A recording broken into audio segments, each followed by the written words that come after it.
si tu es nouveau sur la page, n'oublie pas de t'abonner, de laisser un commentaire, de liker et de partager. Si toi tu ne sais que tu veux partager, fais-moi signe en commentaire ou montre au prochain live nous raconter l'histoire. Donc, écoute attentivement s'il vous plaît. À tout prix que j'ai remplacé le toit qui était enlevé. Bon, l'histoire d'aujourd'hui, c'est l'histoire d'une famille de 2 personnes au monde, qui étaient juste 2. Alors, papa décédé, maman décédée, tout le monde était décédé, donc il n'y avait plus que 2 personnes, c'est-à-dire le grand frère et la petite sœur. C'est comme ça que le plus riche du village vient demander la main de sa sœur en mariage. On lui dit que le monsieur là que tu vois, c'est un monsieur assez compliqué. C'est un monsieur, quand il prend les femmes vont toujours mourir, il te donne tout ce que tu veux, mais il avance ses femmes devant, parce que le monsieur était vraiment riche, le bourgeois du village. C'est comme ça qu'il vient donc demander la main de la sœur du gars. Le gars dit, ok, il n'y a pas de problème, je te donne ma sœur, mais je ne te demande rien. Allez-y, je ne te demande pas la dot. La dot, c'est juste que ma sœur vive, que je n'entende pas qu'elle ait le mot de tête, donc tu peux partir avec elle. C'est comme ça que le monsieur est parti avec la femme. Et tout s'est passé bien jusqu'à ce que la femme tombe enceinte. Elle a également fait 9 mois de grossesse. Pendant l'accouchement, elle arrive à l'hôpital. On dit qu'accouchement difficile. Il faut opérer la femme. C'est comme ça que la femme va arriver. Pendant l'opération, la femme décède. Comme ça qu'on vient au gars là que ta soeur est morte. Le gars était au champ en train de travailler. On lui dit ça un vendredi soir. Le gars dit que ok, il n'y a pas de problème. Il prend sa machette, il commence à limer. C'est comme ça qu'il lime la machette toute la soirée. Le lendemain, on revient lui dit que on t'a dit que ta soeur est décédée. Il faudrait qu'on l'enterre parce que ça commence déjà à dégager. Parce que au village là-bas, il n'y a pas des affaires de morgue. Il faut vite enterrer. Ça commence déjà à dégager. Et le chef a dit que mais attends, c'est quelle histoire ça? Allez le chercher. On est parti. Il m'a dit que j'attendais jusqu'à midi. Jusqu'à midi, le gars est descendu. Il a pris sa machette qu'il a bien limée et qu'il a mis dans sa botte. Il a porté son pas dessus. Il est descendu, il est entré dans la concession. Les gens ont commencé à crier, ouais, ça nous est arrivé, pardon, vraiment, calme-toi. Il dit non, je n'ai pas de problème. Où est le mari de ma soeur? On dit le voici. C'est comme ça que le type prend le monsieur. Il dit mon beau, viens m'expliquer. Ils sont entrés dans la maison. Il a fermé la porte à double tour. Il a dit au monsieur, tu te rappelles quand tu es venu prendre ma soeur, je t'avais dit que je ne voulais rien. Tout ce que je voulais, c'était que ma soeur vive sans problème. Maintenant, explique-moi ce qui s'est passé pour que ma soeur puisse mourir. Il dit non, mon frère, tu sais que vraiment, ça arrive, vraiment, c'est la malchance. Je ne sais pas, c'est comme si j'ai un mauvais sort. On m'avait dit qu'on m'a fait un truc que vraiment, toutes les femmes que je prends vont toujours mourir. Il me dit que pas la mienne, pas ma soeur. Là où tu es là, tu as 45 minutes pour que ma soeur se réveille. Le monsieur d'abord grand de taille, baraqué. Il lui dit, regarde, même avec les mains, tu ne peux pas t'échapper. C'est le frère de la fille qui est grand et baraqué, il est grand de taille. Mais le milliardaire est petit de corps, tout petit, mince. Et faible en plus. Vous savez, les boss n'ont pas la force. Il est toujours dans les assis, alors que l'autre travaille les plantations. Donc, le gars, les bras, il est baraqué. Il lui dit, tu as 45 minutes. Il sort la machette, il dit au monsieur, il dépose la machette là sur la table, il dit que tu as 45. Après les 45 minutes, je finis avec toi. Et moi, je finis avec moi, on va ensemble tous les 3. Toi, tu sais que c'est ma dernière soeur, je n'ai plus personne au monde, nous sommes une famille de 2. Donc, tu as 45 minutes. Le monsieur a commencé à supplier, non, mon frère, vraiment, on est parti appeler la gendarmerie. La gendarmerie est arrivée, on a commencé à toquer la porte. On dit, monsieur, ouvrez rapidement. Comme c'était le boss du village, il dit à la gendarmerie, je ne l'ai pas encore tué. Attendez, quand je vais le tuer, là, vous allez m'arrêter. Mais pour l'instant, il n'est pas encore mort. Attendez dehors. Et comme le monsieur était un monsieur, il avait conçu une maison en pierre. C'était une maison solide. Il n'y avait pas le matériel pour détruire comme de nos jours qu'on pouvait défoncer. On n'avait qu'à attendre. Le monsieur a tellement attendu que le gars lui m'a pris la machette, il a tranché sa propre main, il a enlevé la peau. Il a léché le sang, il dit que il te manque que 15 minutes. Après les 15 minutes, je finis avec toi. Le monsieur se concentrait, le riche, le milliardaire a commencé à sortir les dragons. Il a dit que ce n'est pas mon problème. Moi, tout ce que je veux, c'est ma soeur. Sors tous tes dragons pour dire que ma soeur se réveille.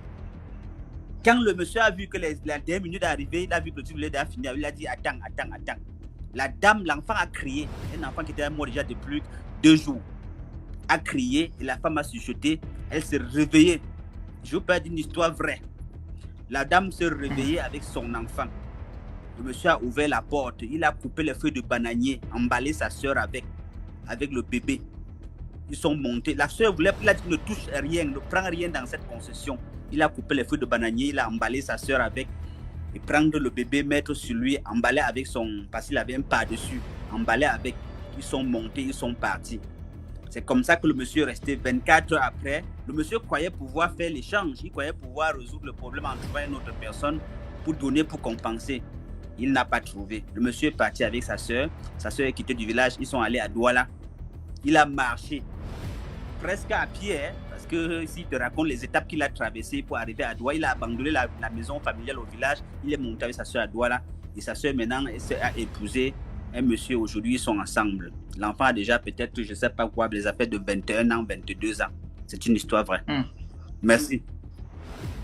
Oui, l'histoire que je veux raconter, c'est ma propre histoire, parce que je l'ai vécue en direct au village. Donc, me voici à cela peut-être 6 ans en arrière, oui, quand j'étais enceinte de mon fils. Maman me dit que non, il faut qu'on aille au village, tu vois, il faut qu'on fasse une réunion familiale parce que voilà, ça fait longtemps, on ne s'est pas réunis, mes frères et moi. Il dit que mais ça me concerne en quoi? Moi, j'étais à terre. Elle me dit que non, Aka, on prend au village, non. Toi, tu es même comment? Je dis que ok, on ira. Comme je suis allée chez ma maman pour accoucher, nous sommes allés au village. On arrive au village, je joue là et tout, parce que le village, c'est... ma maman, elle est de Bafia. Donc, quand tu arrives à Bafia, tu prends encore la voiture pour arriver à Bapé. Et là-bas, il n'y a pas de lumière. On vient les lampes torches. Mais comme mon grand-père, lui, il est assez important, on avait les groupes et les panneaux solaires. Nous sommes arrivés au village. On s'installe et tout. Et il n'était même pas encore là, le grand-père lui-même. Parce qu'il était censé arriver avant nous, mais nous sommes arrivés bien avant lui. On arrive au village et tout, il n'y a pas la lumière. Bien avant que on arrive au village, il faut que je précise. Je fais un rêve où je suis au village, déjà, dans le rêve. Parce que j'ai à préciser qu'il ne faut pas banaliser les rêves. Je fais un rêve où je suis au village. Les mamans au village me demandent l'enfant. Tu donnes l'enfant. D'autres me montrent comment mon enfant ne va pas survivre. D'autres moments, on se balade avec le placenta. J'étais un peu embrouillée. Et puis, je me suis réveillée subitement. Je dis à ma mère, mais j'ai fait un rêve sur votre village là. D'ailleurs, même, je veux même partir. Elle me dit que ouais, on part. L'union familiale est importante. On va faire la paix. J'ai les problèmes avec mes frères. On doit faire la paix. On arrive au village. On veut dormir. Maman dit que non. Comme ma mère est dans les églises depuis. On se moquait même tout d'elle à la maison que tu es toi que de prier. Le sang de Jésus partout, le sel, c'est comment? Elle dit que non, mes frères, il faut qu'on prie avant de dormir. Vous savez que non, quand on arrive au village, il faut vraiment qu'on prie. Ses frères ne voulaient même pas. Mais on a fini par faire un cercle au salon. On fait le cercle. Elle commence à nous donner les directives, les sujets de prière. Et tout, on commence à prier. Seigneur, on te dit merci, prier. Subitement, on entend sur la porte, comme quelqu'un a dosé. Toum! Après, ce n'est plus sur la porte, c'est sur les fenêtres. Après, c'est sur les murs. Et qui est? Mon cœur d'abord commençait à battre, comme s'il fallait que je pisse l'enfant là-bas au salon directement. Je dis, mais qu'est-ce qui se passe? C'est là où maintenant, mon oncle, dans le petit frère de ma mère, je dis que j'entendais souvent que les démons manifestent. Parfois, ils partaient même à l'église pour rire les gens qui tombaient. Que peut-être ils sont en train de se moquer de Dieu ou bien. Mais le jour-là, j'ai vu en live. Mon oncle, sa voix a changé. C'était plus lui. Il s'est subitement métamorphosé. Il dit, vous êtes venu montrer. Donc, c'est lui qui parle avec une grosse voix. Je ne sais pas si il peut imiter. Donc, vous êtes venu nous montrer que vous priez. Un peu ça. Mais stupéfait à la minute, ils sont en train de... Je dis, mais mon oncle délit ou quoi? Il commence à dire, vous avez nous montrer que vous connaissez la prière dans notre village. Vous sautez d'où? Il dit que on va vous montrer ce que vous n'avez jamais vu. La maison qui avait le groupe, avait le carburant plein, c'est éteint. Les lumières, tout est devenu noir. C'est là où une sainte colère dans ma mère, comme elle était dans les églises, fire. La prière, elle dit que ne laissez pas invoquer le sang. On a commencé à crier, sang de Jésus, sang de Jésus, sang de Jésus. Ma mère était venue avec un seau de sel à main. L'anga vise le ciel sur lui. C'est comme ça qu'il part à gauche, il part à droite, il part comme quelqu'un qui est téléguidé. Il dit que nous sommes... Donc, c'est comme ça que les voix s'enchaînent en lui. L'autre dit, une femme parle maintenant, nous sommes au moins 10 et vous ne pouvez rien. C'est comme ça qu'on tape toujours les murs par dehors. C'est là où la matin appelle le pater, que papa, le téléphone du pater même ne passait pas de son père. On criait sang de Jésus, sang de Jésus, sang de Jésus. C'est comme ça qu'on appelle le pater décroche, on l'explique que papa, voilà la situation. Il dit que casser ma porte. Il y a souvent un truc quand tu entres dans les maisons des gens, généralement même les gens de l'Ouest, c'est un truc un peu rond comme ça, en bois. Papa a demandé qu'on prenne ça, que c'est quelque part dans ce champ, c'est maman qui a pris. Il a demandé qu'on met ça devant la porte, qu'ils sont entrés par la porte centrale. La main qu'on mette ça là-bas, on a accroché ça. Il y avait certains trucs qu'il a demandé qu'on prenne en bas de son lit, qu'on asperge partout et tout et tout et tout. C'est comme ça que mon oncle est tombé. Ces gens-là lui ont libéré. Après que ma mère ait fait ce que son père lui a demandé, accompagné de la prière. Comme ça que ces esprits sont sortis de lui. Les lumières ont commencé à revenir. Parce que quand nous sommes arrivés, les lumières faisaient genre, on met le groupe, c'est bien, mais la lumière panique, ça fait genre, ça s'éteint, ça se rallume, ça s'éteint, ça se rallume.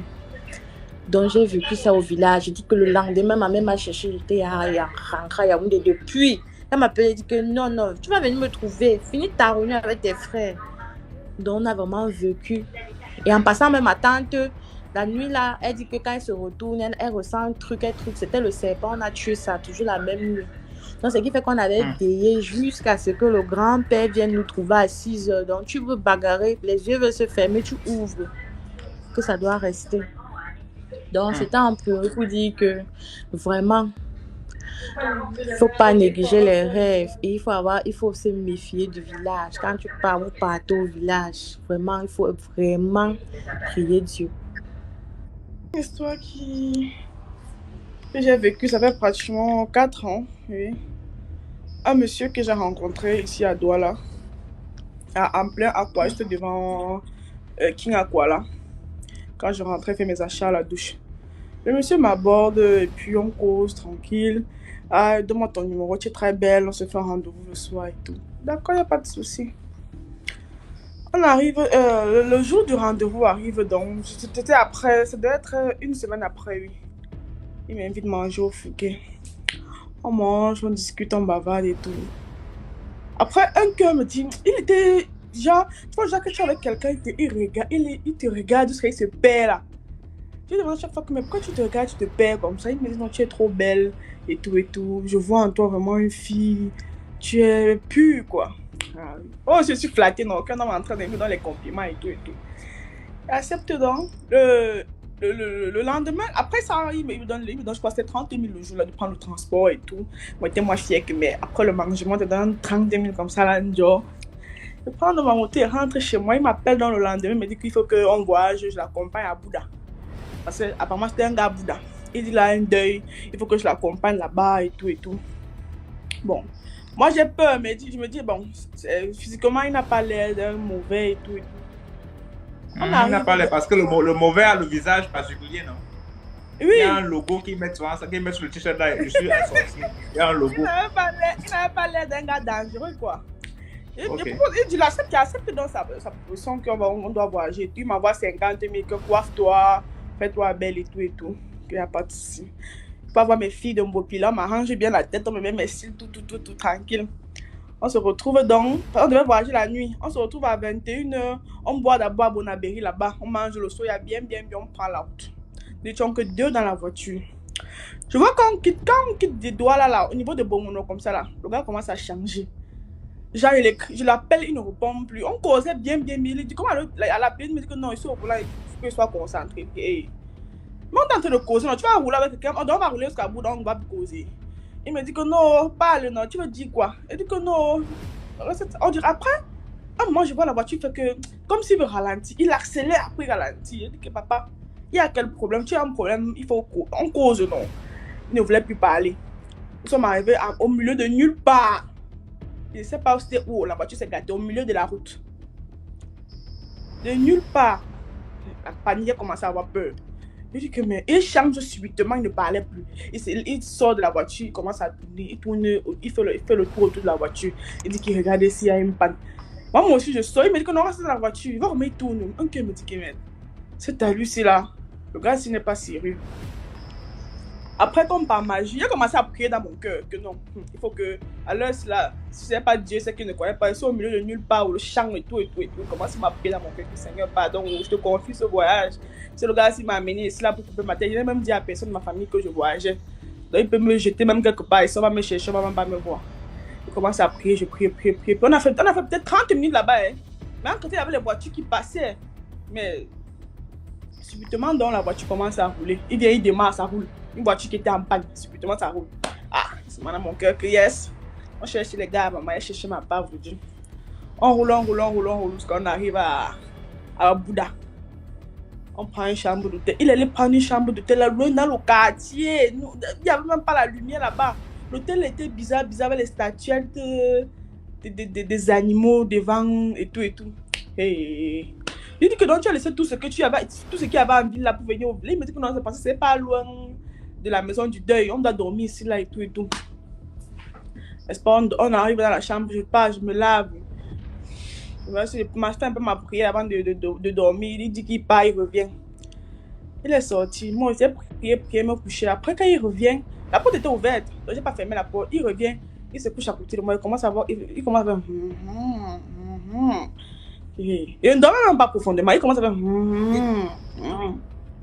Il ronfle. Dans ça, il ne ronflait pas. Quand il me tourne, je vois comment il me regarde. Il sort les gros yeux, il me regarde. Il ne ronflait pas.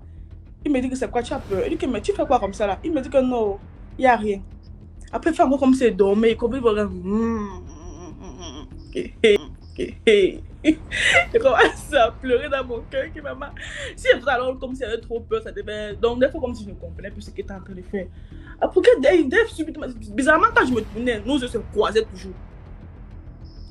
Il me dit que c'est quoi, tu as peur. Je dis que non, il n'y a rien. Mais pourquoi tu te comportes comme ça là? Il me dit que non, il n'y a rien. Et tout. Il ne me demandait pas les fesses. Il ne me demandait pas les fesses. On est resté comme ça toute la nuit, éveillé. Il ne dormait pas, moi aussi je ne dormais pas. Il dit qu'on va rester comme ça là. Le matin, il se lève, ses yeux sont rouges. Après, il me dit que ouais, j'ai envie qu'on fasse un peu. Pas la news, non, il te donne même tes 200 000 là. Comme tu m'avais parlé d'un projet, là, parce que durant le voyage, on parlait, il me dit qu'il a envie que depuis il hésite pour me demander les fesses parce que son fantasme, il aime les fantasmes bizarres, il a envie de faire par la news et tout. Hey papa, tu veux me faire par la news? Comment j'ai jamais moi fait par la news? Il me dit que je pense que 200 000 va t'aider. Si tu veux, j'augmente même à 300 000. Je fais juste par la news, j'ai juste tes 5. Merde. Il a trouvé ça bizarre. Un gars qui a passé toute la nuit, n'a pas dormi le matin, mais il s'est déballé, il s'est lève, il me demande la nièce par la news. Je suis restée tranquille, non. Il dit que, ok, je vais réfléchir. J'ai vraiment les problèmes d'argent, mais je vais réfléchir. Il me dit, d'accord, tant que tu réfléchis, ça, il me lave vite fait après. Je vois quand il se déshabille, parce qu'il n'a pas encore venu. Il se déshabille. Je vois, mais une grosse boule au niveau de. Donc, le pénis normal, mais après, il y avait une boule à côté pas loin des testicules. Il demande que, mais c'est quoi là-bas? C'est l'abcès rouge. Moi, c'est l'abcès. Il me dit que non, c'est pas l'abcès. En fait, il faut que je fasse l'amour pour que ça parte, non. Je n'ai pas fait l'amour depuis et tout. Hey, maman, commence à avoir peur. Mais toi, tu es suspect depuis qu'on voit. Alors qu'à toi, là, tu étais toi normal. Depuis qu'on a commencé à voir ici, je vois seulement les choses que je n'avais jamais vues en toi et tout. Il me dit que tu m'as d'abord connu où? C'est parce que j'ai essayé. Il m'a dit, ouais, que apparemment tu as un esprit. Tu passes moi chez les marabouts. Il dit que non, pas moi chez les marabouts. Il dit que tu as un esprit un peu fort. Parce que quand je dors avec toi, je n'arrive pas à dormir. Comme la nuit, là. Et mon esprit est fort. Comment? Il me dit que non. Là, il a compris qu'il m'a. La nuit, là, il voulait me tester. Il attendait que je dorme pour faire quelque chose sur moi. Il m'a dit que ton esprit est trop fort. Quand il était à côté de toi, il n'arrivait pas à dormir. Et que ça te faisait que comment? Il me dit que non. Quand il n'arrivait pas à me toucher, il n'avait rien à me faire et tout. Après, il m'a dit que bon, pour finir, alors tu fais comment? Il est monté même jusqu'à 500 000. Je l'ai tourné jusqu'à quand nous sommes arrivés au lieu du deuil où il partait. Maman, c'est les sorciers que tu voulais voir là-bas. Il s'est mis au milieu des sorciers. Il avait une façon de se saluer là. Bizarre. Là, il compris que le gars n'était pas un gars simple. Après, les gars là sont venus vers moi aussi pour me saluer. Elle m'a refusé. Une maman là qui était en face qui vendait les colas. qui m'a regardé jusqu'à... Elle sentait que... Elle m'a appelé. Que c'est comment elle parle en français. Elle a parlé en français. C'est comment que ça va. Tu manges les colas. Je sais pas si c'est un modèle pour me dire que salut pas les gens là. Elle me dit que tu manges les colas. Elle dit que non, je ne mange pas moi. Elle me dit que tu es avec le gars là qui est comme ça là. Il me dit oui. Salut pas ses amis. Il dit pourquoi Mike fait seulement comme il dit salut pas ses amis. Elle dit que ok. Et il venait comme ça là au deuil de la... Donc le gars venait au deuil de son ami comme ça qui a perdu sa femme. De sa deuxième femme qui mourait. Mais elle me demandait pas saluer ses amis. Elle dit que ah ok maman j'ai compris. Et quand elle me salue, je refuse. Après, elle me dit que rentre ma douane, tu fais même quoi ici? Parce qu'on n'est pas encore dormi là-bas, il rentre le lendemain. C'est mal que je peux passer la nuit avec le gars là. Elle me dit que rentre à douane. Et le jour, il était sorti avec mon sac à main, il n'avait rien laissé à l'hôtel. Massa. Depuis... Après, il y a une fille aussi que j'ai trouvée là-bas qui rentrait sur douane là. Elle profitait, il fallait dire que ma tu rentrais, elle me dit que oui, on rentre ensemble. Donc, je suis partie en fait du village sans dire au gars que je partais. Il est resté après, il m'a appelé jusqu'à... Il va m'éteindre mon téléphone. Après, comme il m'avait montré où il travaillait, son numéro ne passait même plus. Parce qu'à un temps, j'avais encore essayé de le rappeler et tout. Quand j'arrive, une semaine après, je passe au Kayabassi, à sa boutique. On me dit que le gars a fait un grave accident jusqu'à... qu'il était à bout d'aller rentrer. Il a fait un grave accident jusqu'à son pied, même on va se amputé. Hey. Comment ça? On dit que ça ne va pas. Il est couché à la cantine, le pied. On a ramené le corps ici. On a ramené son corps ici là avec... Merde. Il dit qu'il était terrifié. Un cœur comme ça, il m'a dit que tu fais même quoi ici, tu ne connais personne et tout. Et puis il y avait aussi une fille qui était venue avec apparemment l'un des gars là qui voulait aussi rentrer. Il est suivi directement. On a discuté en haut jusqu'à lui demander comment tu es venu faire quoi. Elle m'était venue avec un show, mais elle n'est pas trop dans sa bulle ici qu'elle a décidé de rentrer. Tout le monde, elle m'a suivi. Elle n'est pas dit au gars là qui est rentré. J'arrive après une semaine, comme j'appelle au gars, ça ne passait plus. Je l'écrivais, mais les messages ne répondaient plus. Je me suis dit que maman, il m'a bloqué comme il a su qu'il était rentré. C'est pas au cas là-bas. Il demande à son fils avec qui il travaillait là que c'est comment alors ton boss c'est même où depuis. Quand mon boss a fait l'accident, il est rentré de Bouddha, il a fait l'accident grave, il est couché à la cantine. C'est mal dit, mais Seigneur, j'ai allé échapper à quoi? C'est pour dire que les filles là, ne vous aventurez pas quand vous ne connaissez pas. Sincèrement, ne prenez pas le risque souvent de prendre la route avec des gens que vous ne connaissez pas. Parce que sincèrement, moi je ne connaissais pas le gars. Il m'a dragué aussi comme ça, et tout. Je me suis aventurée à aller à Bouddha. C'était ma première fois d'aller à Bouddha. Je n'ai jamais allé à Bouddha. Donc si me tuait même là-bas, ma famille n'allait même jamais être au courant. Parce que je vis les histoires tous les jours. Je suis en train de réfléchir. Je suis en train de réfléchir sur quelle histoire je raconte, ou je raconte celui d'aujourd'hui, parce que j'ai eu un artefact dans mes mains. Beaucoup de personnes ne savent pas ce qu'on appelle l'artefact. Moi, je voyais ça dans les films c'est pas des blancs. Moi, je me disais que c'est des histoires de films, c'est la science-fiction. Jusqu'à ce qu'on m'amène un enfant possédé. En fait, on disait qu'il était possédé. Comme je t'avais dit, je suis guide spirituel et naturopathe. Il y a donc un enfant qui dérange, on l'amène donc. On m'appelle, je dis, ok, amenez-moi l'enfant, je veux voir l'enfant. Parce que comme ça, je ne peux pas savoir de quoi il est question. La famille me dit que non, vraiment, on a espoir que tu peux faire quelque chose. Il faut qu'on t'amène cet enfant. Je opère un enfant de 22 ans. Un garçon de 22 ans. Il a commencé d'abord par voir on appelle ça quoi, les voyances et tout. Il était très fort. Il a commencé à révéler les choses. Quand il donne même seulement l'eau à quelqu'un, tu guéris. En fait, il est dans une famille, on appelle ça chez nous les Magnési, les Nkamsi. Donc, c'est des personnes, oui, un peu comme moi. C'est-à-dire, ils voient des choses, entendent des choses, ils connaissent des choses. Ils connaissent les plantes, ils connaissent les écorces. C'est comme ça qu'on me dit que ça a bien commencé, mais là, c'est en train de déranger.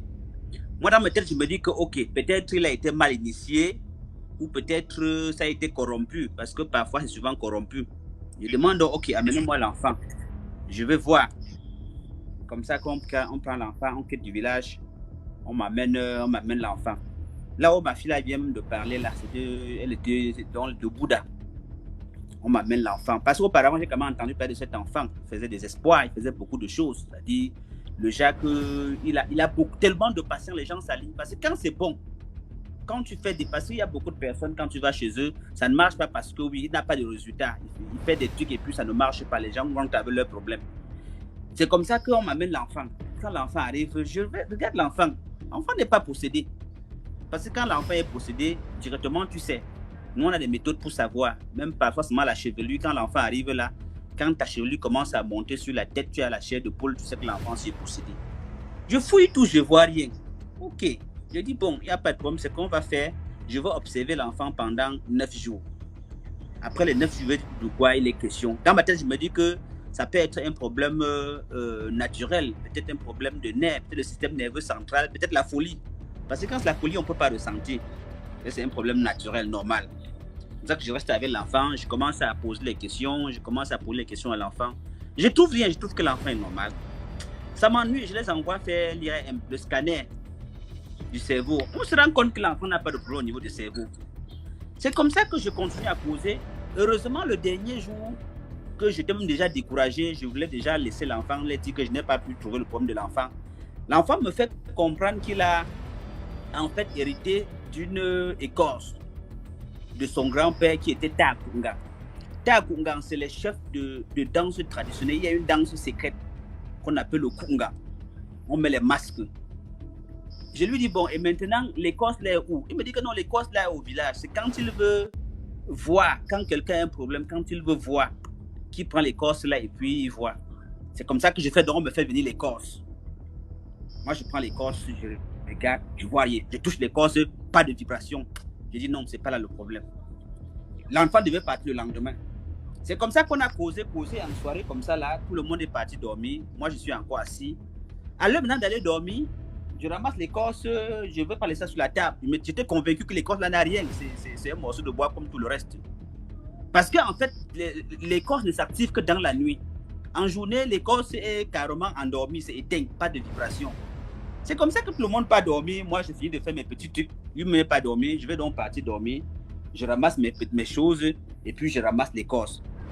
Quand je ramasse l'écorce, là, c'est comme si j'ai entendu les gens en train de crier.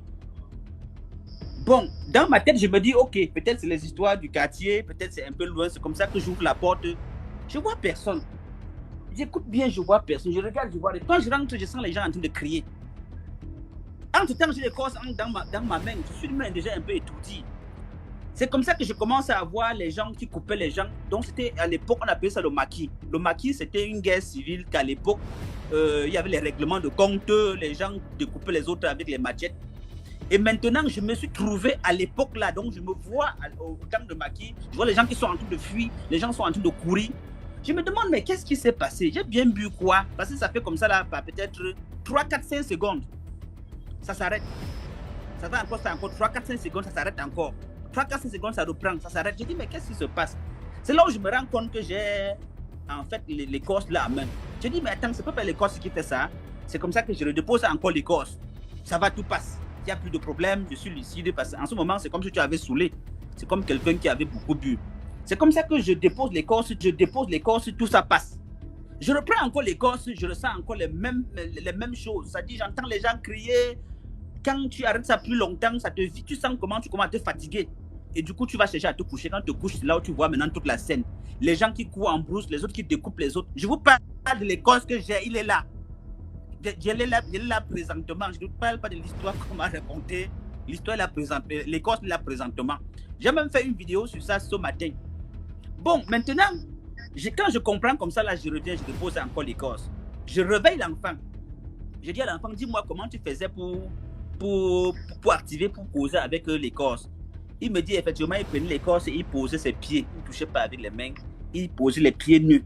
Quand les gens venaient, il prenait donc toutes leurs histoires, tout ce qui avait les gros problèmes. Et dans la soirée, comme ça, il dépose l'écorce par terre. Il met ses pieds dessus. Et c'est comme ça que l'écorce a commencé à lui dire comment il faut faire. Telle personne a tel problème, voilà ce qu'il faut faire. Telle personne a tel problème, voilà ce qu'il faut faire. C'est comme ça qu'il lui demande que, ok, donc c'est avec les pieds, il me dit que oui. Et c'est comme ça que maintenant, moi aussi, je ne prends plus avec les mains, je dépose l'écorce par terre, je mets mes pieds. Directement, maintenant, l'écorce me raconte maintenant qu'est-ce qu'il a comme problème, ce que l'enfant a comme problème. Parce qu'en fait, l'enfant a eu donc il a été corrompu, comme je disais là. L'enfant a pris beaucoup de choses, il a mélangé, il est allé dans les églises, il est allé ici, il est allé à gauche, il est allé à droite. Alors qu'au départ, il était juste question qu'il prenne juste le sac que son grand-père avait confié. Et maintenant, il a mélangé tellement de choses. Donc l'histoire, ce que je vous parle, c'est l'histoire qui se passe avant-hier. Donc j'ai encore cet artefact là présentement, je suis en train de parler. Et je réfléchis comment faire de ça. C'est là où j'ai pu comprendre pourquoi nos statues sont dans les musées en Europe. Parce qu'il y a des bois qui suffit seulement d'avoir ce bois. Ça peut faire beaucoup de choses. Tu peux, je ne sais pas comment donner des ordres, comment donner des instructions, mais pour l'instant, au stade où je suis, je pose juste les pieds dessus. Et puis, si j'ai une personne mais il faut que ça se passe dans la nuit. Si j'ai une personne en face de moi, ça va me révéler l'identité de la personne, peut-être à 3, 4, 5, 6 générations. Là où ils ont commencé, là où lui il est, qu'est-ce qu'il a comme souci? Je ne sais pas, tu comprends? Je ne sais pas si ça c'est une histoire ou c'est quoi, mais à l'heure actuelle, je te parle, j'ai l'artefact en fait avec moi et je me pose la question de savoir qu'est-ce que je dois faire de ça. Voilà. Bon, je vais en parler je sais pas, aux personnes qui peut-être qui maîtrisent mieux la chose que moi parce que sans te mentir, ça sort, pour moi, ça sort un peu de l'ordinaire. Bon, maintenant, il va vous raconter une vraie histoire. Il va maintenant vous raconter une histoire vraie. Et vraiment que ceux qui sont sensibles là, je préfère que peut-être, oui, ils s'abstiennent un peu. Parce que je vous dis toujours que mon travail à moi me permet d'avoir les histoires parce que je suis guide spirituel et je vis ça au quotidien. Donc chaque jour, je suis confronté à des choses que je peux à chaque moment laisser les plumes ou ma tête ou je ne sais pas trop. Mais comme je suis sûr que mes intentions sont bonnes et que je fais ça que pour une bonne cause, c'est ça qui m'encourage. Et je me dis que peut-être c'est pour ça que je suis encore en vie jusqu'à aujourd'hui. Ça, je suis encore tout jeune. J'ai comme ça, j'ai donc mon oncle, le petit frère de mon papa, parce que je suis dans une famille des personnes suffisamment calées dans ces choses-là. Donc, grand-père a transmis à papa, que lui, à son tour, il m'a transmis. Maintenant, j'avais un oncle qui maîtrisait aussi ça bien. C'est comme ça qu'un jour, il a un boulot à faire. Un boulot dangereux, parce que dans ces choses, il y a les bons boulots et les mauvais boulots. Maintenant, il vient me prendre. Il ne rend pas compte à mon père. J'étais un peu têtu. C'est comme ça qu'il me dit qu'il a un truc à faire. On va donc aller faire. Il vient me prendre. Il me dit qu'il n'y a pas de problème. On va partir. Si c'est question d'argent, là, je suis déjà à Douala. Il vient me prendre. Lui, il est au village. Il me dit qu'il a un travail à faire. Si c'est question d'argent, on aura suffisamment d'argent. C'était comme ça un enfant qu'on avait vendu à Bonamou Sadi. Parce que je vous ai toujours dit que l'esclavage existe toujours. Mais cette fois-ci, c'est une forme cachée. Parfois, vous allez voir quelqu'un que le vélo a bousculé, il est mort. Vous croyez qu'il est mort. Il n'est pas mort. Il est quelque part en train de travailler. Quelqu'un là-dedans a fait mal. Il n'est pas mort. Maintenant, il est donc parti. Il y avait un enfant qu'on avait vendu. On a donc fait appel. Il est arrivé donc, il dit qu'il va ramener l'enfant. Je ne vous pas dire l'histoire que l'enfant est déjà vendu, déjà décédé, mort, enterré. Maintenant, le gars mène ses enquêtes. On lui fait comprendre que l'enfant est au Nigeria. Il travaille dans un restaurant. Le gars vient me prendre. Il me dit qu'il y a un travail à faire. Et l'argent serait consistant. Il prend d'abord 25 000, il me donne. Là où je parle à 25 000, c'était pour moi, c'était beaucoup d'argent, tellement beaucoup d'argent. Il fait le travail et quand on va rentrer, on aura encore plus d'argent. Je dis que ok, tu ne dis à personne. C'est un travail pour les courageux. Toi, tu sais que ton vieux, c'est un peu le tronc. Regarde comment il est pauvre, alors qu'il a la force, il a la puissance, mais grands travaux pour avoir l'argent. Moi, j'accepte. Il me dit de dire à personne, j'accepte. Qu'est-ce qui se passe? La connexion dérange un peu. Non, ça ne passe pas. Allô?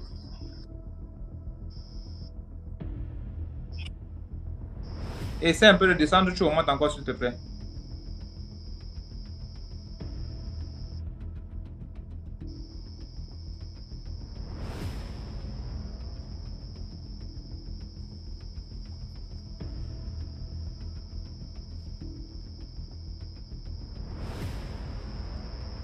Ça passe, mais on ne le voit pas. Est-ce que c'est moi celui qui... Non, il dit, essaie un peu de descendre, tu augmentes encore.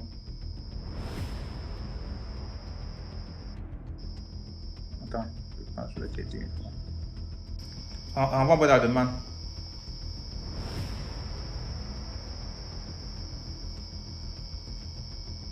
Si on peut renvoyer ta demande là. Bien, attends, je t'invite. Voilà. Même si c'est moi seul. Même si c'est moi seul, on va recommencer. Ok. Ouais. D'accord. Bon, ça veut dire que c'est un problème de connexion. Donc, je recommence Oui, non, mais alors. Ça va, ça passe? Non, mais comment tu peux... Ok. Moi, c'est la partie où Vincent était important pour toi. D'accord. Pour moi, à l'époque, Vincent était très plus important pour moi. Il me dit donc, je ne dois dire à personne. Surtout pas à mon vieux, parce que mon vieux est un loser. Comment il peut avoir autant de force, autant de... Il est respecté, mais il ne fait que les petits travaux de 2500. Alors lui, il a un grand travail. Et je ne dois dire à personne. Moi, je dis, ok. C'est comme ça qu'il vient me chercher. On prend la route. Il avait une vieille Renault.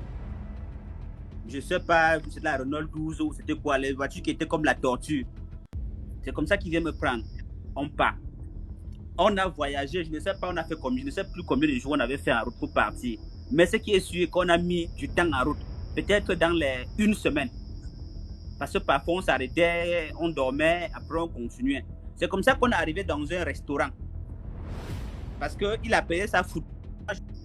Aujourd'hui, j'ai entendu que Futuya, c'est, je ne sais pas moi, où c'est entre, je ne sais pas, non, pas Edea, ou Moutengene, ou Boya, ou je ne sais pas quoi. Bon, nous sommes partis, on est arrivé, c'était dans un restaurant. C'est comme ça qu'il y avait moi, le papa de la fille et mon oncle. Dans sa Renault 12, on est arrivé au restaurant, on a passé la commande. On a passé la première commande. La fille n'est pas venue. Là, c'était arrangé. Moi, j'avais le sac. Il y avait un sac qu'on avait râpé les différentes écorces. On a mis dedans plein d'écorces. On a râpé ça finement. De façon que quand tu bougeais un peu le sac, les écorces là sortaient comme de la craie, comme la poudre. Il m'a dit, tout ce que tu vas faire, quand la fille là va venir, tu vas taper le sac sur sa tête de toutes tes forces. Il faudrait que tu tapes ça au moins 7 fois, de façon que les écorces qui sont dedans puissent l'embaumer. Ça doit embaumer son visage, tout son corps, sa tête. J'ai dit oui, tonton. On est arrivé au restaurant, on a commandé le premier plat. La fille n'est pas venue parce que, apparemment, la fille travaillait dans un restaurant. Il fallait tout simplement que quand la fille arrive et qu'on tape ça sur sa tête pour pouvoir l'amener. On a passé la première commande. Elle n'est pas venue. Deuxième, je ne sais plus les mères, je ne connais plus les mères. Deuxième commande n'est pas venue. On a passé au moins 7 commandes. C'est la dernière commande là que la fille est venue et son papa a dit que voilà ma fille qui vient. Nous étions assis, on avait déjà aligné les plats. On prenait là, parfois on enlève la viande ou le bunga ou le machin, on mange, on pousse ça de côté. Quand le plat vient, on pousse ça, ce n'est pas elle qui vient. Jusqu'à ce qu'on a commandé le mets, que c'est la fille en question qui servait. Quand on a commandé le mets là, son papa a dit que voilà ma fille qui vient. Ouais. Quand elle a dit que voilà ma fille qui vient, j'ai commencé à... Il me dit que tu ne dois pas avoir peur. N'aie pas peur.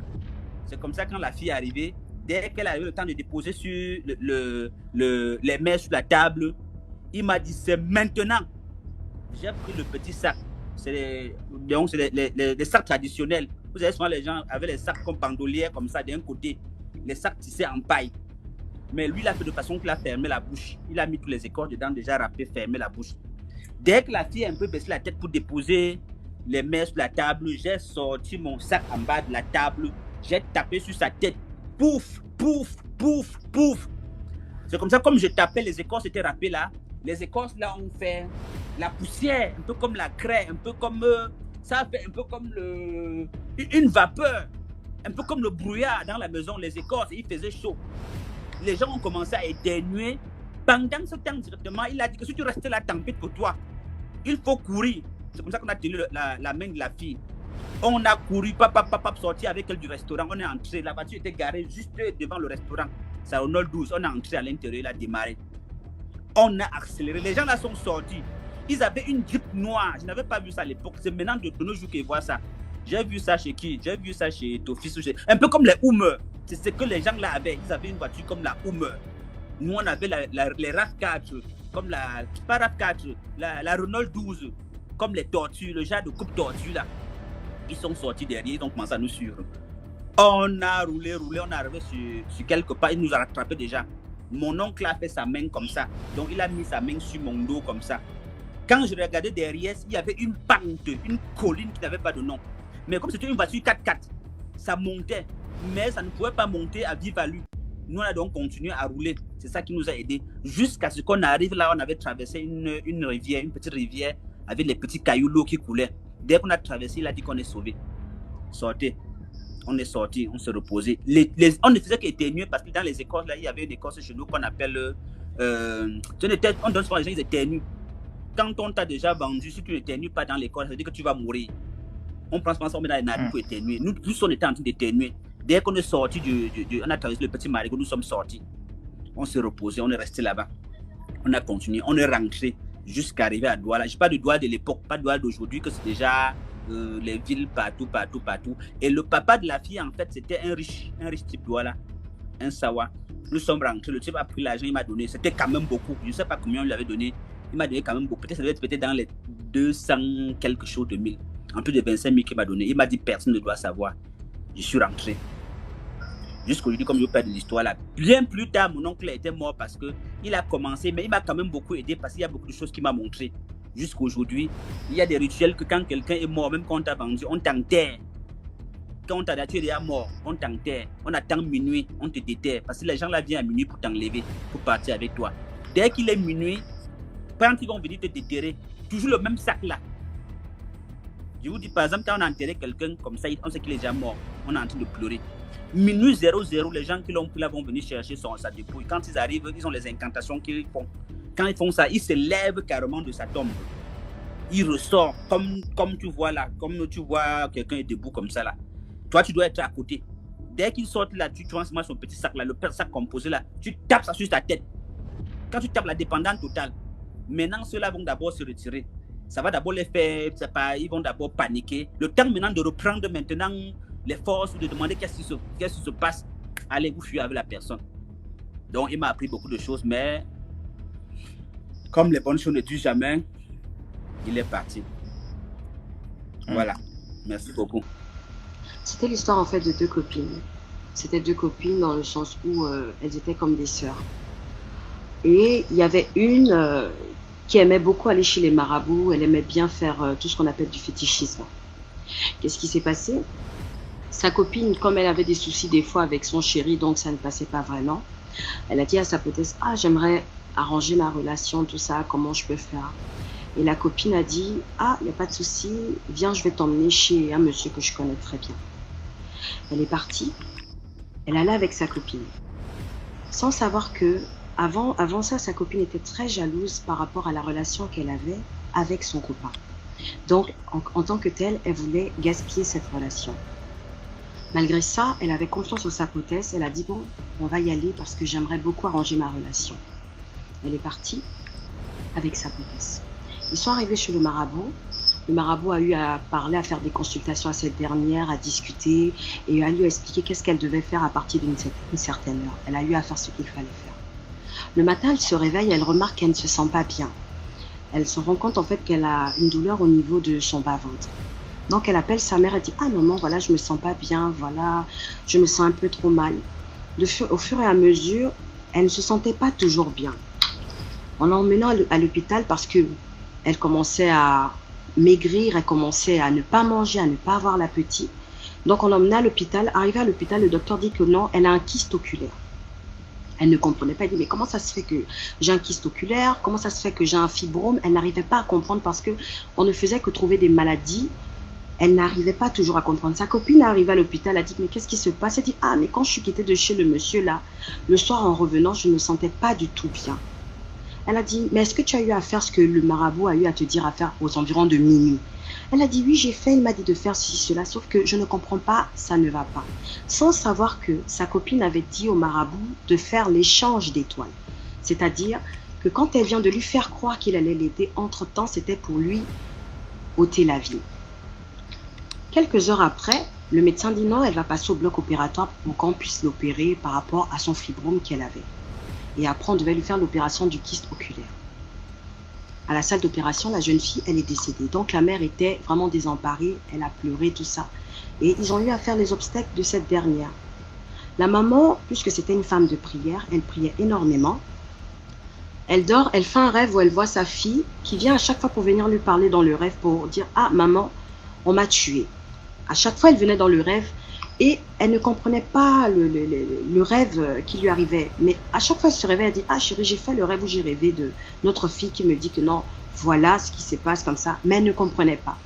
Donc, elle était beaucoup dans la prière, elle priait énormément, jusqu'à ce qu'un soir, elle fait le rêve où elle voit sa fille dans l'eau.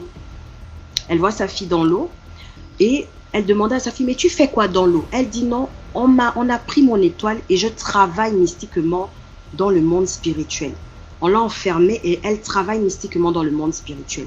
La mère s'est réveillée, elle s'est mise à prier. Elle fait le rêve encore une troisième fois. Elle voit encore sa fille dans l'eau, en train de travailler dans le monde mystique. Elle dit « Mais qu'est-ce qui s'est passé? Raconte-moi, qui t'a fait ça ?» En fait, elle ne comprenait pas pourquoi ma fille est décédée, mais je ne fais que rêver de mon enfant. Je ne fais que rêver de ma fille à chaque fois. Mais elle travaillait dans le monde mystique. Elle a dit « C'est ma copine qui m'a emmenée chez un féticheur. Voilà ce qui a eu à se passer. » La maman a appelé sa copine en question et elle a convoqué les chefs du quartier. « Ah, j'ai eu à faire un rêve comme ça fait 3 fois et ma fille ne fait que me dire que non. Tu as eu à l'emmener chez un féticheur et que voilà, elle travaille dans le monde spirituel. Qu'est-ce qui s'est passé? Tu as emmené ma fille où?» La copine dit « Ah, moi, je n'ai l'emmené nulle part. » La mère a posé la question à la fille 3 fois. Elle a dit « Ah, si tu ne me dis pas la vérité, je vais prendre le balai. » Parce que chez nous au Gabon, quand quelqu'un décède, tu as la possibilité de prendre le balai et de parler au balai et de le jeter au niveau de la tombe de la personne, que la personne qui a fait du mal à ma fille va suivre. Elle a dit, si tu ne me dis pas, je vais prendre le balai et je vais aller à la tombe de ma fille et je vais jeter, je vais parler. La fille a dit, ah non, je ne connais pas maman, moi je n'ai rien fait. Je n'ai pas emmené votre fille quelque part. 2 semaines après, la mère découvre que la fille s'est mise en couple avec le mari de sa fille qui est décédée. Elle a dit, ah, mais ta copine est décédée, toi tu te mets en couple. Elle ne comprenait pas, elle a même eu à convoquer même le petit ami. Qu'est-ce qui se passe? Donc en fait, là, vous avez la relation là depuis longtemps. Essaie de m'expliquer, tu étais avec ma fille et après, tu es maintenant avec sa copine. Donc tu sortais avec les deux en même temps. Il dit, non maman, c'est juste que voilà, votre fille est partie, mais sa copine me plaît beaucoup, tout ça, etc. Mais malgré ça, la maman, elle ne trouvait pas ça clair. Pour elle, ce n'était pas clair. Elle a appelé son mari, elle a dit, ah, on va aller voir le pasteur pour qu'on puisse faire des prières pour savoir qu'est-ce qui s'est passé. Parce que quand notre fille, elle est morte comme ça, on ne comprend pas, juste pour une opération, mais c'est très bizarre. Elle est morte au CHU d'Angonji. La mère a eu à faire des prières avec le pasteur, mais elle fait encore le rêve la nuit. Le lendemain, il y a sa meilleure amie, la copine de celle qui est décédée, qui arrive et qui dit que, ah maman, j'ai quelque chose à vous dire. La maman a dit, explique-moi. Ah, j'ai emmené votre fille chez le féticheur parce que elle a dit qu'elle avait des soucis avec son petit ami. Donc, elle avait besoin vraiment d'arranger cette histoire, d'arranger la relation qu'elle avait avec son chéri. Mais on lui a dit de faire un truc aux environs de minuit qu'elle a eu à faire. Mais le lendemain, elle a commencé à ne pas se sentir bien. La maman a dit, tu as emmené ma fille là-bas, tu savais très bien que non, la seule chose qui peut arranger, c'est la prière. Tu savais très bien ce qui devait se passer. Et la maman a dit qu'il y a quelque chose qui ne va pas, mais tu dois me dire la vérité. Emmène-moi chez le féticheur là. Donc, ils sont partis tous là-bas. Le féticheur a dit que c'est la copine qui est venue la première fois. Elle est venue la première fois dans son temple pour dire qu'elle aimerait faire l'échange d'étoiles, c'est-à-dire de gaspiller la relation de sa copine avec le gars. Parce que ça commençait vraiment à chauffer. On a dit à la fille de parler. La fille a confessé, elle est en train de parler, mais elle pleurait. Elle pleurait, elle se mettait à parler que non, voilà ce que j'ai eu à faire. Et le copain était dépassé parce qu'il disait, mais je ne comprends pas. Donc, ta copine te demande d'emmener pour faire des choses et toi, si tu l'emmènes dans ce genre de temple-là, elle a parlé, elle s'est confessée et on a pris le féticheur, on l'a embarqué. La fille, elle est venue voir la maman, elle s'est mise à parler à la maman, elle a demandé pardon, même les parents de la fille, c'est qu'elle a eu à faire. Et la maman a dit, elle ne veut rien entendre, que c'est sa fille qui est partie. Le soir, elle fait le rêve où elle voit sa fille qui sort de l'eau. Dans son rêve, la fille sortait de l'eau et elle disait au revoir à sa mère parce qu'on l'avait libérée. Donc, en quelque sorte, c'était pour dire qu'il y a des amitiés qu'il faut faire très attention. Il y a des amitiés qu'il faut faire très attention dans le sens où il y a des copines qui envient beaucoup les relations de certaines personnes. Et des fois, vos propres copines, des fois, peuvent vous faire croire que non, elles sont avec vous. Elles vous conseillent dans ce genre de relation. Mais malgré ça, elles envient votre vie. Et elles sont capables de faire en sorte de gaspiller même votre relation juste pour pouvoir prendre votre petit ami, juste pour pouvoir même gaspiller votre relation ou prendre même votre vie. Et c'était l'histoire de cette fille-là qui a perdu sa vie juste parce qu'elle a fait confiance en une meilleure amie pour pouvoir arranger une relation qui n'en valait pas la peine. Ça veut dire en fait que j'ai mangé la nourriture d'une révénante. Moi, mon histoire, je l'ai vécue à Port-Boué en fait, c'est pour ceux qui sont en Côte d'Ivoire. Et en fait, moi, mon histoire, j'étais allée rendre visite à ma grande sœur. J'étais à ma cousine. Et un soir, on avait tellement faim, il n'y avait plus la nourriture à la maison. Et on était là, on tournait, on ne sait pas ce qu'on allait manger ce jour. Il était pratiquement minuit, voire 1h du matin. Et comme la commune d'Abidjan, précisément Port-Boué, c'est toujours animé, jusqu'à même à 4h du matin, il y a toujours des restaurants, des maquis, des bars, en fait, un peu de tout en fait. Donc moi et ma cousine, on s'est dit, bon, pourquoi pas aller acheter de la nourriture pour manger, puisqu'on a faim, on ne peut pas dormir devant vide. Et c'est là qu'on est sorti cette nuit-là, ce fameux nuit. On est sorti environ vers 1h, 2h du matin pour acheter de la nourriture. Donc une fois arrivé, on a trouvé une dame qui vendait de la nourriture, en fait des pâtes de poulet. Des pâtes de poulet en fait. En fait moi j'ai trouvé ça bizarre, mais je me suis dit, puisque j'ai faim, donc je vais manger ça en fait. Et moi j'adore les pâtes de poulet en fait. Surtout les sautés et grillés. Donc c'est comme ça. Parce que moi avant cela, moi je n'ai jamais vu ce genre de dame, cette dame-là vendre de la nourriture là en fait. Parce que moi à côté j'ai un ami qui a un bar encore, qui a un bar à côté de la dame où elle vend la nourriture. Donc du coup je n'ai jamais remarqué cette dame-là qui vend la nourriture là. Donc cette nuit-là, j'ai vu la dame. Donc du coup on s'est approché d'elle en fait pour acheter la nourriture. On a fini d'acheter la nourriture. On est rentré à la maison avec la nourriture. Une fois à la maison, on ouvre la nourriture, on goûte. La nourriture, vraiment, c'est pas une nourriture qu'on peut manger en fait. En fait, on a l'impression que la nourriture est... En fait, je sais pas comment je vais expliquer, mais il n'y a pas de goût, il n'y a pas de sel, il n'y a pas de cumage. C'est comme de l'eau en fait, avec des pâtes et des orteils en fait sur les pâtes qui n'ont pas été coupées. Donc, je me suis dit, bon, ok, pourquoi pas récuisiner encore dans la sauce et manger avec de la teke. Donc, c'est quand j'ai eu l'idée, donc ma soeur m'a suivi là-dedans. On a récuisiné encore dans la sauce et on a mangé. Et c'était très bon. Et le lendemain, on part trouver cette dame-là à la même heure. Nous, on ne mangeait pas vite en fait. Donc, du coup, on est reparti encore pour acheter la même nourriture. Et on repart chez la dame, on ne trouve personne.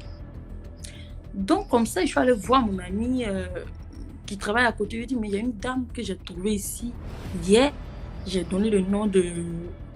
J'ai donné l'heure à laquelle je suis venue acheter la nourriture.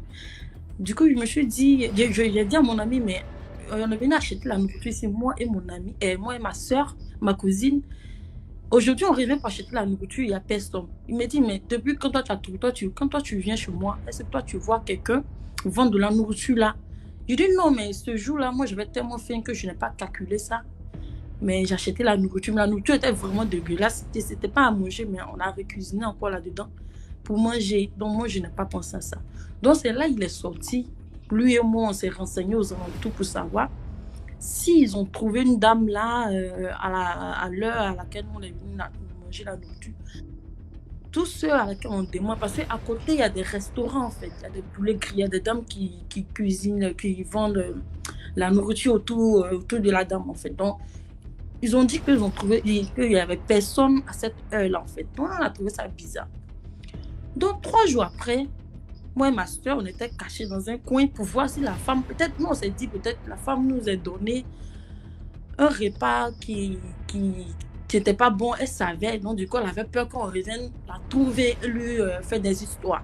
Donc peut-être elle nous voit et elle ramassait ses trucs et partit. Donc on s'est cachés, on s'est dit on allait regarder pour voir. On regarde, il n'y a toujours personne à cet endroit. On a attendu pratiquement 30 minutes à 45 minutes. On voit la dame arrêtée en train de vendre la même nourriture. Donc on s'approche Le temps de s'approcher, on ne retrouve plus la dame. Donc moi, j'ai trouvé ça bizarre. Moi, je suis quelqu'un, j'ai vraiment peur. Ce genre de choses-là, moi, je ne m'amuse pas avec. Moi, je suis une personne, vraiment, j'ai vraiment peur des petits trucs comme ça. Donc, on est arrivé, on est rentré au cordon, on a commencé à fouiller de partout, commencé à chercher cet endroit. Et cette femme-là, on n'a toujours pas trouvé cette dame-là. Donc, ça veut dire en fait que...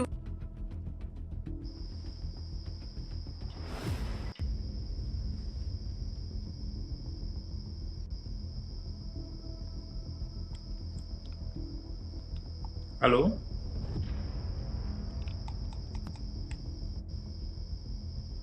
Allô? Oui, ça veut dire en fait que quoi? Ça veut dire en fait que j'ai mangé la nourriture d'une révénante. Donc, en fait, je n'arrive pas à croire en fait. Puisque quand tu es une commerçante, tu restes toujours là à ta place. Mais bon, on est là pour voir ces autres choses quand même. Je vais profiter pour t'inviter le 10 janvier 2023 là. Tu vas venir. On va te mettre au milieu des réalités des choses. Non. Qui dit non là? Il vient faire quoi, Bénin? Non, il faut venir. C'est rien. Tu seras bien accueilli. Ne va pas là-bas, mon fils. Ne va pas toi là-bas. Il faut croire en ces choses-là. Il y a les gens qui racontent les choses là-bas parce qu'ils ne connaissent pas que ça existe. Il y a les enfants là qui croient que c'est les blagues, or que c'est la réalité. Il y a des choses quand tu n'as pas encore vu, tu crois que c'est le film. Tu crois que ça n'arrive qu'aux autres. Jusqu'au jour où tu te rends compte que c'est toi les autres. Donc, l'histoire que je vais vous raconter maintenant, c'est l'histoire d'une femme qui est morte parce qu'elle avait volé un pain de 2500 francs. Parce que vous voyez parfois certaines personnes en route, on les appelle quoi? C'est des gens qu'on a déjà vendus. C'est des revenants, c'est des morts vivants. Vous voyez quelqu'un qui a peut-être sur sa tête un lot de pain. Il ne mangeait jamais, vous le voyez tous les jours, vous ne connaissez pas sa maison, vous le voyez tous les jours. Vous n'allez jamais voir son enfant, ni sa femme, ni là où il habite. Vous allez voir quelqu'un qui vend les pains tous les jours. Les pains même, c'est les moins chers et les chers. Mais il a les babouches tous les jours percées. Il ne manque, tu vas jamais le voir dans un restaurant manger. Parfois, c'est des gens qui sont déjà morts. Parfois, ils travaillent pour les gens. Ils sont avec nous. On vit avec eux tous les jours, mais tu ne peux pas savoir. Vous allez voir les gens, parfois, l'autre qui fait peut-être où c'est le taxi. C'est même un taximan que tu connais bien, mais il est déjà mort. Tu ne sais pas qu'il est déjà mort. Il travaille comme ça la haine de quelqu'un, mais toi, tu ne peux pas savoir. Mais il y a des enfants là qu'on les raconte là, ils se disent laissez-nous les films là. Alors que lui-même, il vit l'histoire là tous les jours, mais il ne peut pas savoir. Donc, l'histoire que je vous raconte là, c'est l'histoire d'une dame qui avait volé un pain de 2500 francs. Qu'est-ce qui se passe? Elle est assise devant la porte. Un Magida, on les appelle les Magida, un Wadjo qui vend les pains. Passe avec les pains. Elle appelle le Wadjo. Le Wadjo vient avec les pains. Elle demande que le pain coûte combien. Le Wadjo dit que le pain c'est 2500 francs. Elle dit d'accord. Elle donne 10 000 au Wadjo. Le Wadjo dit je n'ai pas de monnaie, je vais changer. Il dépose donc sa marchandise, donc il fait descendre ses pains qu'il dépose par terre. Il va changer. Par derrière, la dame soutient un autre pain. Le pain qu'il avait acheté, c'était un fleuri jaune. Par derrière, elle a soutiré notre fleuri bleu. Elle est entrée dans sa maison. Elle a mis ça en bas du matelas. Elle est ressortie à attendre. Quand le Wadjo est revenu rembourser les 7500, non, le Wadjo il a pu te rembourser 5000 au lieu de 7500. La dame dit que, mais comment tu as dit que c'était 2500? Le Wadjo dit que oui, tu as pris un autre pain. Elle dit que quel est l'autre pain? Tu fais ça, je n'achète même plus, tu me rembourses mon argent. Comment ça, tu dis que j'ai pris un autre pain? Tu as rendu que tu devais rembourser 7500 pour un pain de 2500. Maintenant, tu dis que j'ai déjà pris un autre pain, comment? Le Wadjo dit que ouais, madame, ce n'est pas mes pains, c'est les pains de grands patrons. Il ne faut pas chercher problème parce que tu ne connais pas le problème que tu cherches là, tu ne connais pas. Elle dit que tu vas faire, je vais crier bandit. Hein. Rembourse-moi vite mon argent ou tu prends tes pains, tu pars avec. Je ne veux même plus, je ne veux même plus. N'est-ce pas, le Wadjo lui a encore remis 2500 sur ses 5000 parce qu'elle avait pris 2 pains, elle a caché un pain sous le matelas. Le Wadjo a pris ses pains, il est parti. Elle a repris son reste d'argent de 7500. Elle est restée. Elle est restée. Le soir maintenant, quand le mari est rentré, elle n'a pas dit au mari, elle a seulement pris le pain là. Elle allait mettre maintenant sous la valise. Elle avait une valise qu'elle est partie mettre le pain là, en bas de la valise. Ils ont fait ce qu'ils avaient à faire, manger, se coucher, dormir. Maintenant, entre-temps, vers les minuit 30, 1h du matin, quelqu'un toque la porte. Monsieur se lève, il peut ouvrir la porte. Il voit Magida devant la porte. Il dit, mais ouais, tu fais quoi devant ma porte à 1h du matin? Il dit que madame a pris un pain, elle n'a pas payé. Et monsieur, le patron a dit qu'elle va venir travailler pour rembourser l'argent là. Il dit que je ne comprends pas l'histoire que tu me racontes là. Qu'est-ce que ça veut dire? Madame a pris un pain qu'elle va venir. Il appelle sa femme. Sa femme se lève. Il dit que viens, on te cherche ici. Un Maguida qui te cherche que tu as pris le pain. Le patron a dit que tu vas venir travailler pour rembourser. La femme se lève. Elle dit, elle trouve le même type là devant la porte. Elle dit, tu es encore revenu chez moi. Je dis que je n'ai pas pris ton pain. Elle dit que non, c'est pain de patron. Patron a dit que comme tu as pris pain là, tu vas venir traverser, tu vas venir travailler pour payer pain. Son mari demande que mais c'est quelle histoire, qu'est-ce que ça veut dire? Il est d'abord ici à 1h, c'est quel quartier de type, ça regarde d'abord comment il est. Tu as payé le pain? Elle dit que oui, j'ai payé un pain, il passait avec les pains, il a dit 2500. J'ai acheté un pain. Il est parti changer la monnaie, il a dit que j'ai pris notre pain. Le monsieur demande, est-ce que tu as pris son pain? Parce que je connais les gens très compliqués. La femme dit non, je n'ai pas moi. Non, pardon, qui m'amène pas ça au corps, hein? Ne m'amène pas ça. Tu veux prendre d'abord, je ne veux même plus prendre ton, rembourse mon argent. Pendant qu'il discutait, le monsieur a regardé, il n'a plus vu le oiseau devant la porte. Le type avait déjà disparu. Son mari dit que je t'avais déjà dit que comporte-toi super bien. Avec ce comportement-là, je te connais. C'est sûr que tu as pris le pain du monsieur là. Tu as toujours dit que les longs yeux que ça va t'amener un jour quelque part. Si tu as pris le pain de type de truc, tu le remets. Pendant qu'ils sont en train de discuter comme ça là, la femme assise au salon, elle commence à bouder. Le monsieur dit en tout cas c'est ton problème. Il ferme sa porte. Il entre pour aller dormir. La porte est bloquée.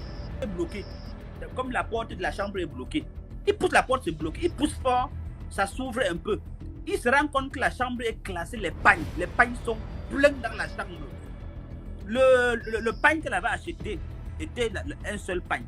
Mais le pagne qu'elle avait volé, le fleuri bleu là, l'autre pagne qu'elle a volé, c'était classé dans la chambre partout, sur les choses, sur les chaussures, au lit, pas moyen d'entrer dans la chambre. Le monsieur dit à sa femme que mais c'est quelle histoire que je suis en train de voir là? Viens me voir l'histoire ce qu'il voit dans la chambre. La femme dit que ah pardon, laisse-moi avec tes choses. Laisse-moi, tu as dit que je suis une voleuse, je suis une bande. Elle dit que pardon, viens voir, je n'arrive pas. Regarde, le pagne est plein dans la maison. Sa femme dit que laisse-moi tes blagues là. C'est comme ça qu'elle se lève. Elle vient, elle va entrer, elle-même, elle voit qu'il n'y a pas moyen. La maison était pleine. La porte était fermée. Donc, le monsieur a pu pousser avec la force pour que ça puisse libérer un petit espace comme ça pour entrer. Mais quand il entre, il voit que les pains sont classés dans la chambre pleine. Dès que la femme arrive, elle trouve que les pains sont pleins dans la chambre. Elle dit, hé, c'est quoi que j'ai encore fait? J'ai encore fait quoi aujourd'hui? Pardon, Maguida, pardon, viens prendre ton... Je vais payer. Je vais... Elle revient avec le type dehors. C'est comme ça que la femme a commencé à crier en partant au goudron. La nuit, il est 2h. Le monde est en train de dormir. Elle poursuit en partant que pardon, oh, viens prendre, excuse-moi. C'est vrai que j'avais pris, pardon. Son mari dit que vient, son mari court aussi derrière elle. En temps, elle est même nue. Parce que quand le Maguida est arrivé pour toquer la porte, il était couché au lit avec son mari, ils étaient déjà en train de dormir. Donc, un jeune couple, il n'a même pas d'enfant. Donc, quand le Maguida a toqué la porte, le monsieur l'a appelé. Elle a aussi seulement pris le pain, elle a enroulé. Le drap, c'est tout le drap qu'elle a pris enroulé sur elle. Maintenant, quand le monsieur s'est fâché, il partait dormir, elle était couchée au canapé. Le drap était posé sur le canapé. Donc, elle a arrivé, elle a vu les pains comme ça, elle a commencé à suivre le Maguida, nu. C'est comme ça que son mari aussi sorti derrière, dit que mais viens d'abord t'habiller, viens. C'est comme ça que la femme est devenue carrément complètement folle. Il a poursuivi la femme, ça c'est que il a rattrapé la femme, ramené à la maison. Je vous dis que c'est une histoire, c'est des histoires vraies. Les gens qui sont là, qui pensent qu'on est comme eux, qu'on n'a jamais rien vécu, qu'on allait nulle part, ils sont couchés dans leur chambre et pendant la 10 minutes là-bas. Là. Il y a des choses qui se passent. Il y a des choses qui se passent et on croit que c'est les autres que ça arrive. Jusqu'au jour où nous-mêmes on devient les autres. Donc suivez souvent parce que ça peut aider quelqu'un. Moi j'apprécie beaucoup ton concept parce que c'est un concept qui peut aider beaucoup de personnes. Dans la beaucoup vie, de personnes, ouais. Ça peut aider beaucoup de personnes à cause d'un pain. Je ne te parle pas des histoires là que je dis qu'on m'a raconté, que j'ai vécu. Moi, on m'a appelé quand ça se passait comme ça, quand elle était encore folle. On m'appelle parce que moi, c'est mon domaine. Il y a des cas, ça me dépasse. Quand j'avais dit que non, le sujet, ça me dépasse. Quand les gens que je vois, tout le monde voyait, ce n'était pas mon histoire, moi, ce n'était pas les pagnes, mais c'était les pagnes vraies, physiques. Même quand elle est morte, qu'on allait au village, les pagnes étaient encore là. Je n'étais pas seulement sur ce qui se passait avec les pagnes par la suite, mais c'était des pagnes physiques vraies. Une chambre de pagnes. C'est comme ça que le monsieur a rattrapé sa femme, était déjà folle. Elle a fait la folie, je ne sais pas moi, au bout de peut-être 3 mois. Entre-temps, on a tout fait, église, je ne sais pas, mission catholique, amené un peu de partout. On est allé jusqu'à l'est, on est allé un peu de partout. Personne n'a pu rien faire. La femme est décédée, elle est morte étant folle. Les pagnes sont restés. Je ne vais pas seulement continuer l'histoire parce que moi, il y a des histoires d'abord quand je vois déjà même. Moi, je me retire. Parce qu'il faut avoir dans la vie, n'aide que les bonnes personnes. Si tu as cherché avec ta main, non, moi d'abord, je me retire. Je ne suis pas dedans. Donc, quand on raconte les histoires comme ça, vous les jeunes qui êtes là, suivez, c'est très important. Ça peut sauver la vie à une personne. Il y a des petits trucs que quand tu es pour rien, tu peux faire, ça marche. Mais quand tu es pour quelque chose, ça ne va jamais marcher. La dame, c'était une dame, une dame effectivement de chez moi. Elle est décédée, les pagnes sont restées. Je ne sais pas trop ce que le monsieur a fait avec les pagnes jusqu'aujourd'hui. Le commerce. Voilà. Donc, méfiez-vous les gens qui ont les... Et comme il a dit là, c'est vrai. Tu vois les gars vendre là, tu sais pas qui est dehors, tu sais pas comment ils font pour vivre. Beaucoup sont des morts. Tu sais pas comment ils font pour vivre. Beaucoup ne vivent pas. Et vous ne pouvez pas savoir, sauf si vous marchez en marche arrière. Si tu veux savoir, marche en marche arrière. Mais tant que tu marches pas devant, tu ne vas jamais savoir. Si tu veux savoir que ce que je dis est vrai, prends-moi une ruelle comme ça tôt le grand matin, très tôt. Sors vers les 5 heures, parce que c'est à 5 heures qu'ils se mettent en route. On ne sait jamais d'où ils sortent. Ils sortent seulement avec les lots de pain sur la tête. Et tu es en train de marcher, il n'y a personne devant toi. Tout d'un coup, quelqu'un apparaît devant toi comme ça, là, vous. Tu le vois seulement devant en train de marcher. Tu ne sais pas s'il est sorti à gauche, s'il est sorti à droite. C'est des gens qui ne mangent jamais. Tu vas jamais le voir dans un restaurant. Tu vas jamais le voir. Ils ont parfois les pagnes qui coûtent les 200 000. Ils ont les pagnes de 2500. Donc ça dépend de ton prix. On ne l'agresse pas. Tu ne peux pas l'agresser. Ils passent dans les quartiers bizarres. Comme là-bas à Douala, chez vous, il y a les quartiers bizarres qu'on sait que. Mais ils passent. Tu ne peux pas l'agresser. Donc il y a des choses qui sont réelles. Et quand Dieu nous crée, les enfants intelligents ont les cheveux blancs toujours. Écoutez plus, ça va vous aider. Si vous me voyez moi dans une émission comme celle-ci, c'est parce que moi, ma mission, c'est d'aider les gens. Et on n'aide pas seulement avec les remèdes, on n'aide pas seulement en traitant. Il faut d'abord prévenir les gens, les aviser des éventuels dangers qui peuvent exister. Voilà. Bon, maintenant... Donc, je vais vous raconter l'histoire d'un jeune homme qui est mort brûlé vif, en fait, dans sa maison. Et donc, en fait, ça s'est passé dans mon quartier, c'était au Gabon. Le gars, en fait, sa maman s'était séparée de son papa, donc elle vivait avec un autre monsieur. Donc, eux, ils sont restés dans leur terrain familial. Donc, les enfants sont restés au terrain familial et tout. À vivre là-bas. Donc, un soir, ils vivaient dans une maison, on va dire, bon, une maison en planche, parce que c'était pas vraiment une famille assez nantie et tout. Ils vivaient dans une maison en planche. Puis, au milieu de la nuit, on va dire entre 3 et 4 heures du matin, l'incendie s'est propagé dans la maison. Un incendie qui a commencé d'une manière un peu étrange. Il y a eu un incendie qui s'est propagé dans la maison. Donc, toutes les personnes, les autres et tout, ils ont réussi à sortir, sauf un.